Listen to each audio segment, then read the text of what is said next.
बिस्मिल्लाहिर्रहमानिर्रहीम, अस्सलाम वालेकुम, वेलकम टू माय चैनल दावत इस्लाम। मैं हूं आपका दोस्त शफकत अली ऑफिशियल। उम्मीद करता हूं कि आप सब लोग ईमान के आला दर्जे पे होंगे। सूरत अल तौबा के आयत नंबर 51 का तर्जुमा, इनसे कहो हमें हरगिज़ कोई बुराई या भलाई नहीं पहुंचती मगर वो जो अल्लाह ने हमारे लिए लिख दी है।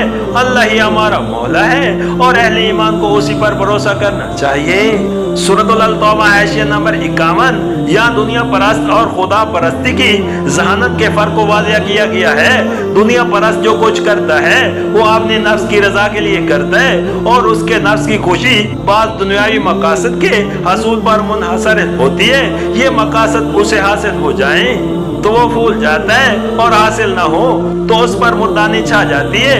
फिर उसका सहारा तमाम तर मादी असबाब पर होता है। वो साजगार हो तो उसका दिल बढ़ने लगता है और नासाजगार होते नजर आए तो उसकी हिम्मत टूट जाती है। बाखिलाफ उसके खुदा परस्त इंसान जो कुछ करता है वो अल्लाह ताला की रजा के लिए करता है और उस काम में उसका भरोसा अपनी कुव्वत या मादी असबाब पर नहीं बल्कि अल्लाह ताला की जात पर होता है। राह हक पर काम करते हुए उस पर मसैब नाजिल हो या कामरानियों की बारिश हो, दोनों सूरतों में वो यही समझता है कि जो कुछ अल्लाह की मर्जी है वो पूरी हो रही है। मसैब उसका दिल नहीं तोड़ सकते और कामयाबियां उसको एतराज में मुब्तला नहीं कर सकती, क्योंकि अव्वल तो दोनों को वो अपने हक में खुदा की तरफ समझता है और उसे हर हाल में ये फिक्र होती है कि खुदा की डाली हुई इस आजमाइश से बाखरियत गुजर जाए। दूसरा, उसके पेश नजर दुनियावी मकासद नहीं होते कि उनके लिहाज से वो अपनी कामयाबी या नाकामी का अंदाजा करे।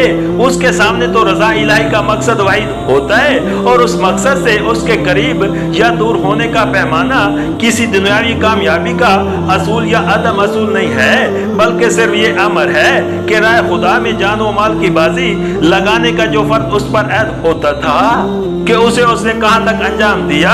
अगर ये फर्ज उसने अदा कर दिया हो तो ख्वाह दुनिया में उसकी बाजी बिल्कुल ही हार गई हो, लेकिन उसे पूरा भरोसा रहता है कि जिस खुदा के लिए उसने माल खपाया और जान दी है वो उसके अजर को ज़ाया करने वाला नहीं है कि उनकी साजगारी या नासाजगारी उसको खुश या रंजीदा करे। उसका सारा इत्माद खुदा पर होता है जो आलमी असबाब का हाकिम है और उसके एतमाद पर वो नासाजगार हालात में भी उसी अज़म व हिम्मत के साथ काम किए जाता है जिसका इज़हार अहले दुनिया से सिर्फ साजगार हालात ही में हुआ करता है।